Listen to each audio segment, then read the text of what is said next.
Will Perry alongside these two beautiful human beings, Gabriel Marcotti and Daniel Story. And it is time to get stuck into Manchester United, because despite a third consecutive league match with his team failing to find the net, Ole Gunnar Solskjaer refused to criticise his players after their goalless draw at home to Wolves.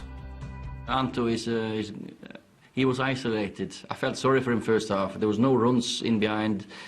They came second half. Dan stretched them. Suddenly there was space for Juan, for Andy or Mason when he came on, Anto in between. It's hard when you don't have runs in behind, and for whatever reason, first half we didn't get them. Second half that was better, and we were closer to winning the game.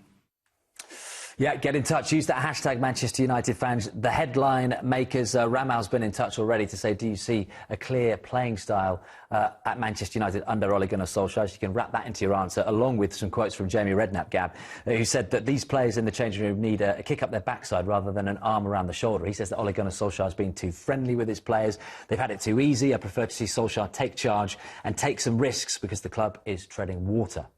Yeah, because I worked so well under the old manager, right? He had no trouble throwing his players, throwing them out in public one by one.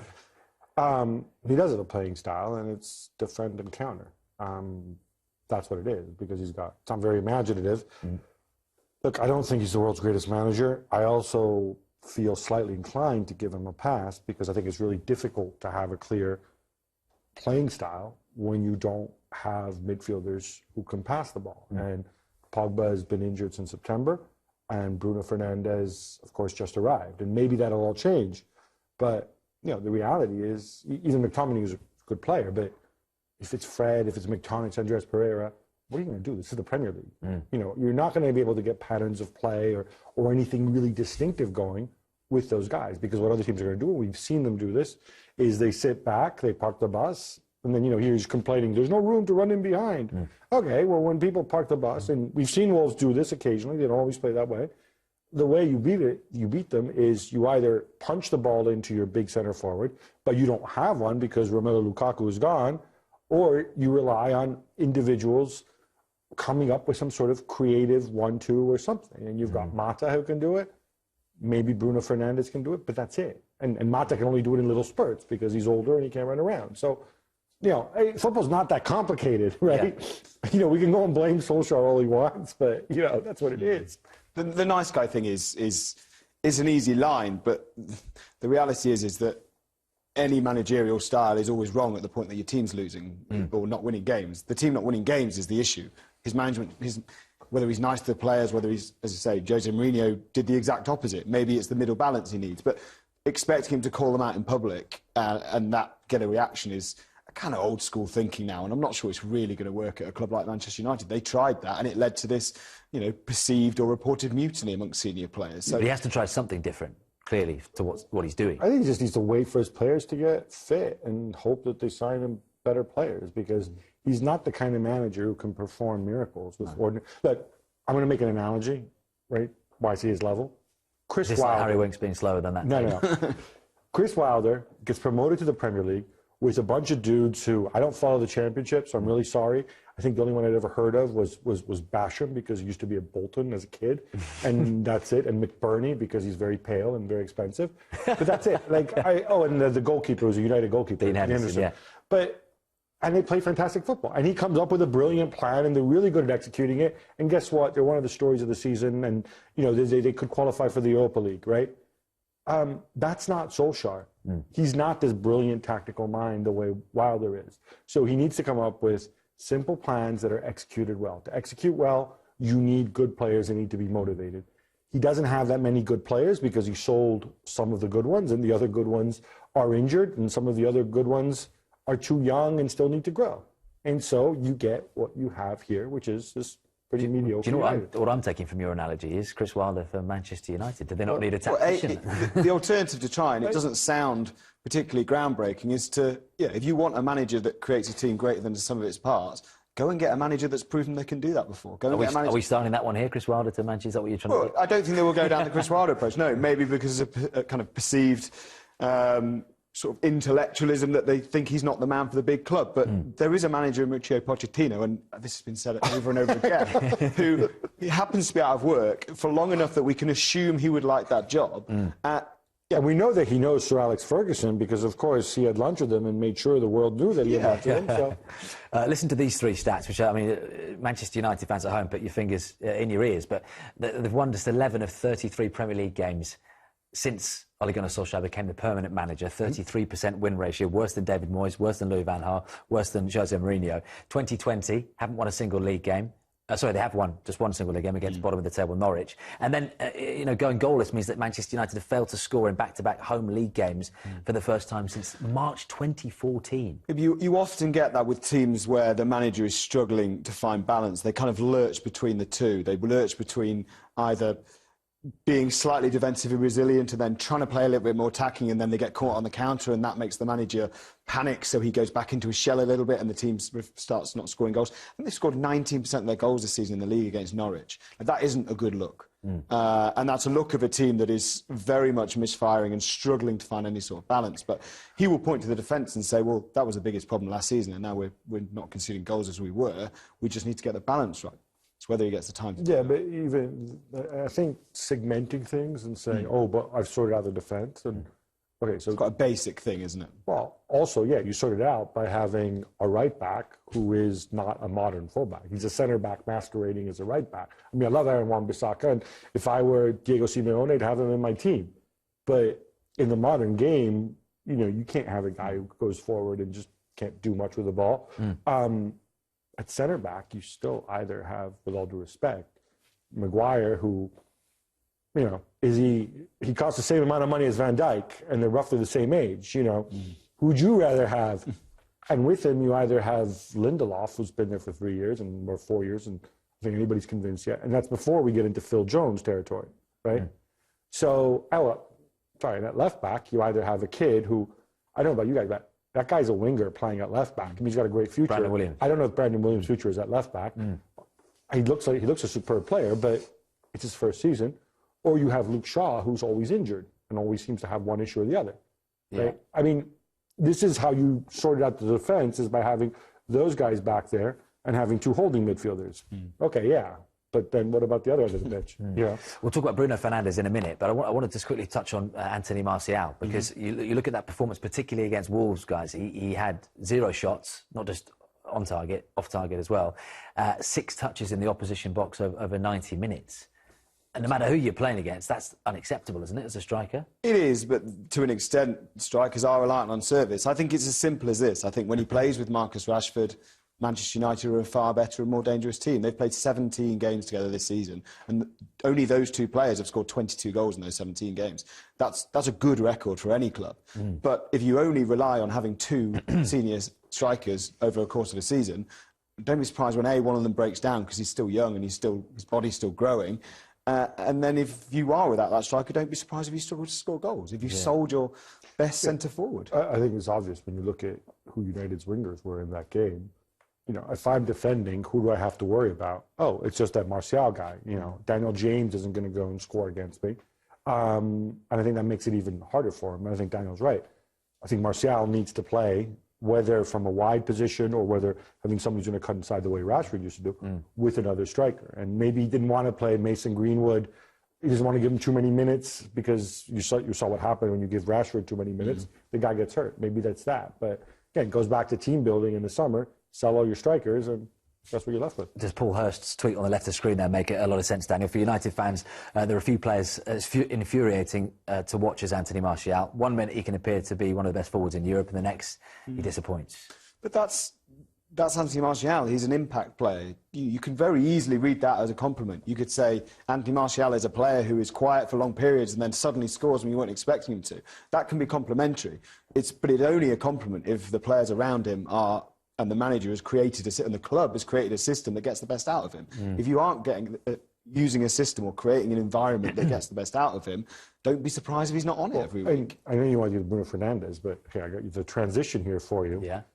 Fernandes is kind of the anti-Martial in some ways, because we can debate whether he's worth it. I followed his career all along. Of course, he went to Italy when he was very young. He played there for a long time. Got to say, he didn't particularly stand out when he was in Italy. But what that guy has is personality. He's got confidence. He has an understanding of what the team needs. He was completely unafraid to go and grab the ball and shoot and G up his teammates. And I think there was one shot which I think he completely shanked. He didn't care. He says, "Oh, I made a mistake there. I'll pick up. I'll go again." His head doesn't drop. You know, personality-wise, he seems to be the opposite of Martial. And I think from that perspective, he's a great signing for United. Then later we can debate the fee or whether he has the quality to go with that confidence, which remains to be seen. But personality-wise, I thought he could fit. Yeah, and that can balance. Having that balance, it's that yin and yang. If he's like that, if he's demanding all the ball, then suddenly the focus isn't on Martial to create everything. So when he does fire, everyone suddenly says, they do use that flip side argument. They say, brilliant for Martial, stayed quiet, and then just when United needed him, he turns up. Yeah. Right, just before we talk about Bruno Fernandes, very quickly, a few tweets coming in from you guys. Loads and loads of tweets today. Keep them coming. Hashtag the headline makers. Bruce Banner says Martial is a great talent, but I think he has attitude problems. He looks bored most of the time.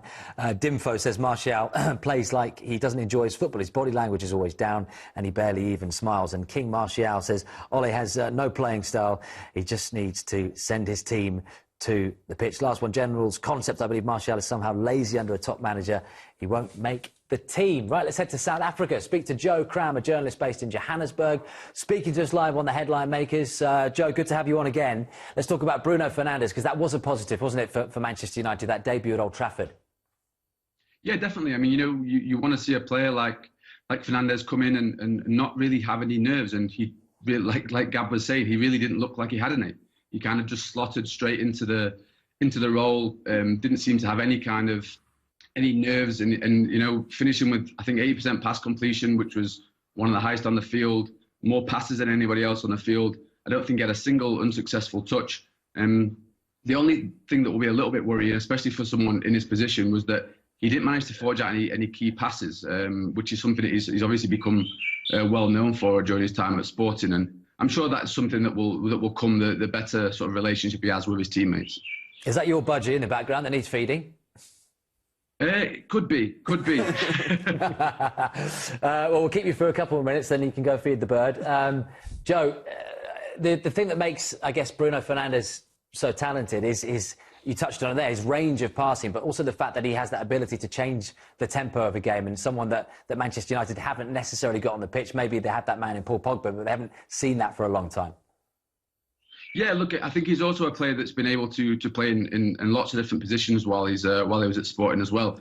So he's not afraid to, like you say, getting about and putting himself and changing different aspects of the game from different positions. And I think that it's a player that they've lacked in terms of his, again, going back to what Gab was mentioning in terms of his attitude. I don't think they've had that kind of, the sort of player who's going to grab a game by the scruff of its neck and say, look, we're going on to win this one, boys. And I think he's the sort of player that can do that. It's actually interesting to think that he's only 25 as well. He's a player who seems to have been around for quite a while, and he was obviously massively well liked at Sporting. He doesn't seem like a player who's just 25 years old.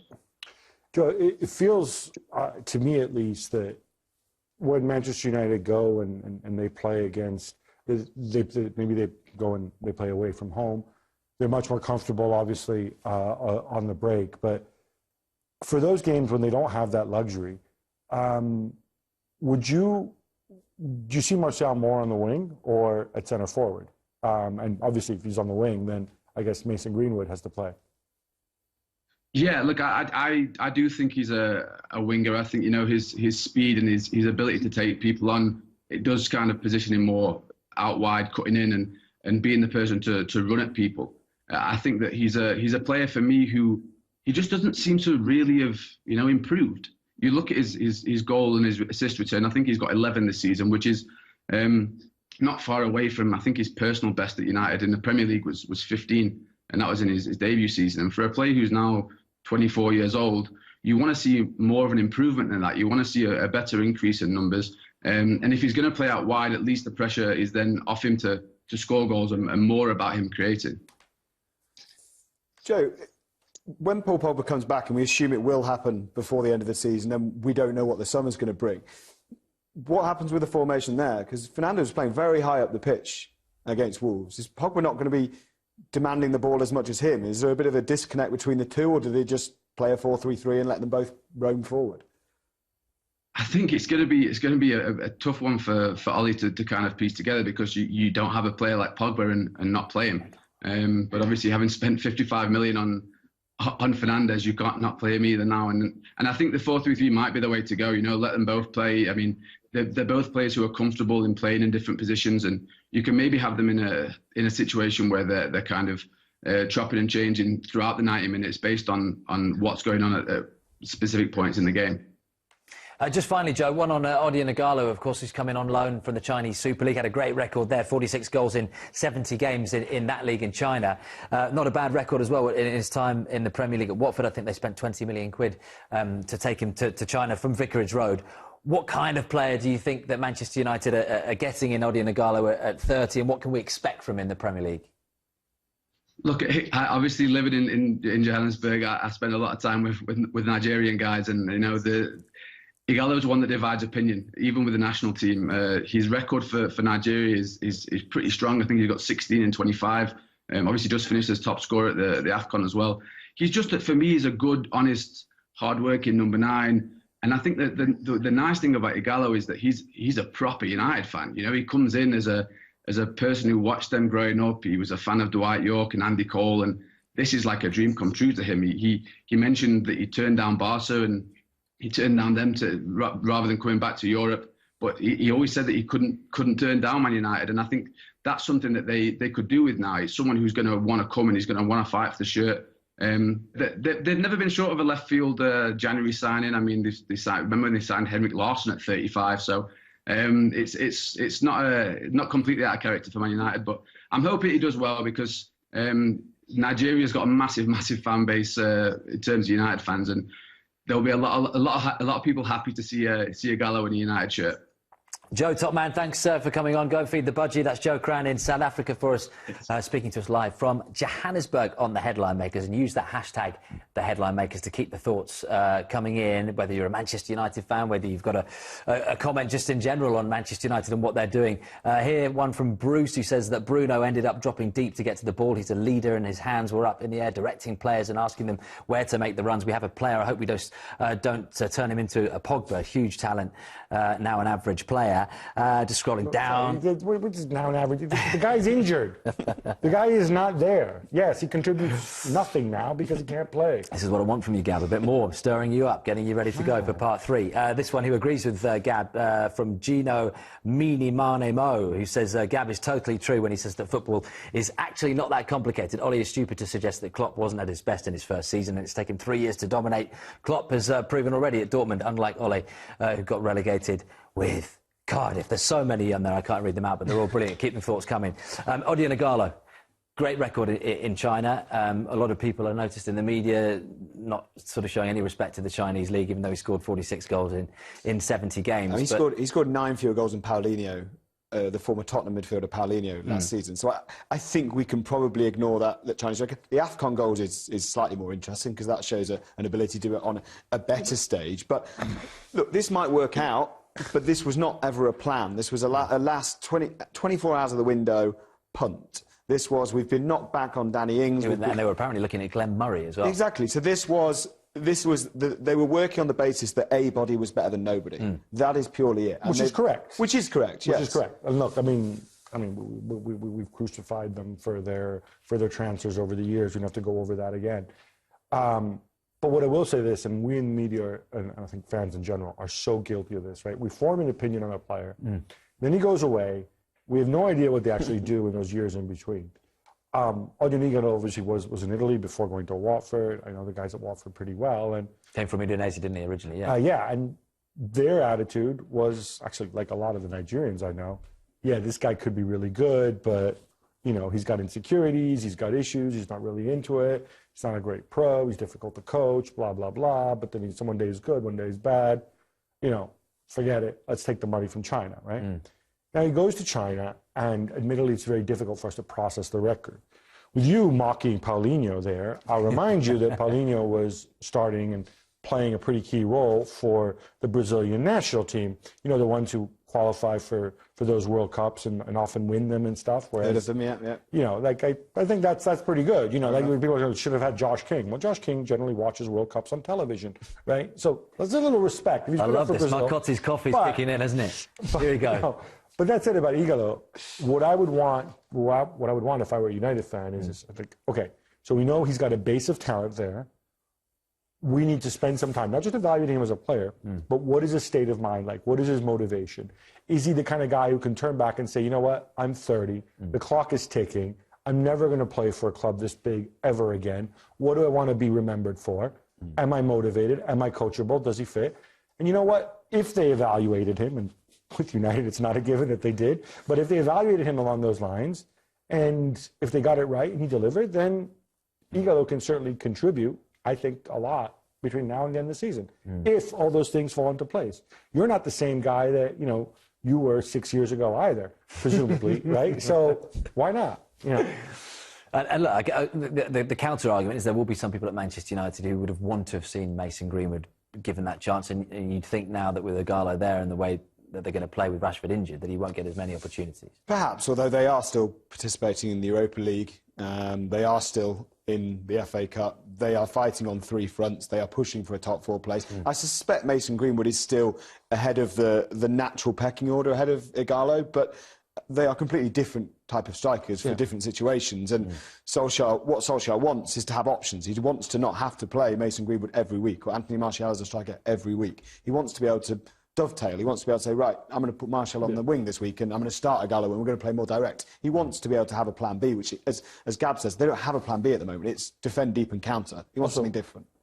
This gets me, I wrote this in the summer for ESPN after Lukaku left. People say, oh, but look, but Mason Greenwood can step up, well, I think it played about 3 minutes for until that point. Like, if you look at the if you look at the best strikers in the world today, go back and see what they were doing when they were 18 and 19 and 20 years old. The reality is the vast majority of these guys were not playing every week. Many of them weren't playing at all, certainly not at top clubs. That's simply the reality of how people develop. Now, if your concern is, let's not get Igalo in because I want Mason Greenwood to play every minute, well, that's fine. Then you're headed towards Rashford territory where he gets overworked or his head drops down or whatever. There's a reason people develop and mature.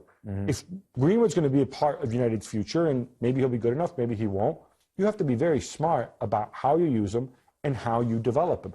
Get him playing time, but he can't become your workhorse all of a sudden and the guy who carries your team. Do you know what? That's a perfect transition. You're almost doing my job for me today, Gab, because we're going to talk about Tammy Abraham, and it's the same story, isn't it, with Chelsea. Leicester against Chelsea to get into next after that.